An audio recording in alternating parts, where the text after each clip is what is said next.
दोस्तों, कहानी में अब आने वाला है सबसे बड़ा धमाकेदार ट्विस्ट।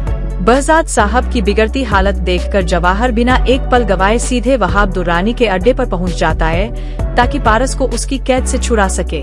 जवाहर को देखते ही वहाब दुर्रानी हंसते हुए कहता है, अगर तुम यह सोचकर आए हो कि पारस को यहाँ से ले जाओगे तो यह तुम्हारी सबसे बड़ी भूल है। मैंने उसे हासिल करने के लिए नदीम को करोड़ों रुपए दिए हैं।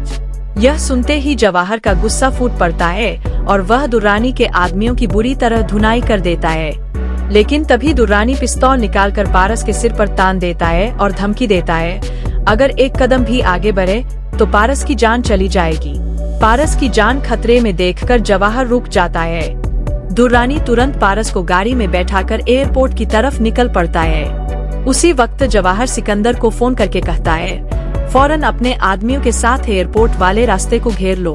एयरपोर्ट पहुंचने से पहले ही जवाहर और सिकंदर दुर्रानी की गाड़ी को चारों तरफ से घेर लेते हैं। दुर्रानी एक बार फिर धमकी देने की कोशिश करता है, लेकिन इस बार जवाहर सटीक निशाना लगाकर उसके बाजू में गोली मार देता है। पिस्तौल उसके हाथ से गिर जाती है और पारस दौड़कर सीधे जवाहर के गले लग जाती है। सिकंदर तुरंत दुर्रानी को गिरफ्तार करके बहजाद साहब के सामने ले आता है। अपनी बेटी को सही सलामत देखकर बहजाद साहब की आंखों में खुशी के आंसू आ जाते हैं और वह पारस को सीने से लगा लेते हैं। इसके बाद दुर्रानी सबके सामने कबूल करता है कि पारस के किडनैपिंग प्लान में नदीम और आफताब भी बराबर के शामिल थे। उसने दोनों को इस काम के लिए भारी रकम दी थी। यह सच सुनते ही बहजाद साहब आगबूला हो जाते हैं। उधर नदीम और आफताब देश छोड़कर भागने की कोशिश कर रहे होते हैं, लेकिन सिकंदर उन्हें पकड़कर बहजाद साहब के सामने ले आता है।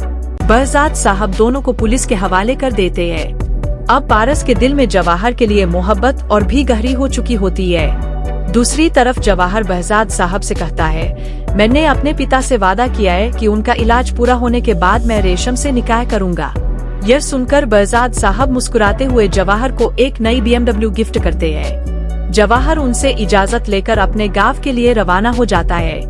जैसे ही जवाहर जाता है, पारस उदास होकर अपने पिता से कहती है, डैड, मैं जवाहर से मोहब्बत करने लगी हूँ। अब उसके बिना रहना मेरे लिए नामुमकिन है। बहजाद साहब प्यार से जवाब देते हैं, बेटा, मेरी भी हमेशा यही ख्वाहिश रही है कि तुम्हारी शादी जवाहर से हो। अब देखना यह होगा कि क्या जवाहर अपने पुराने वादे को निभाएगा या फिर अपने दिल की सुनकर पारस का हाथ थामेगा। आपके हिसाब से जवाहर की जोड़ी किसके साथ बननी चाहिए, रेशम या पारस? अपनी राय कमेंट में जरूर बताइए। अगर वीडियो पसंद आई हो तो लाइक करें, चैनल को सब्सक्राइब करें और बेल आइकन दबाना बिल्कुल मत भूलिए।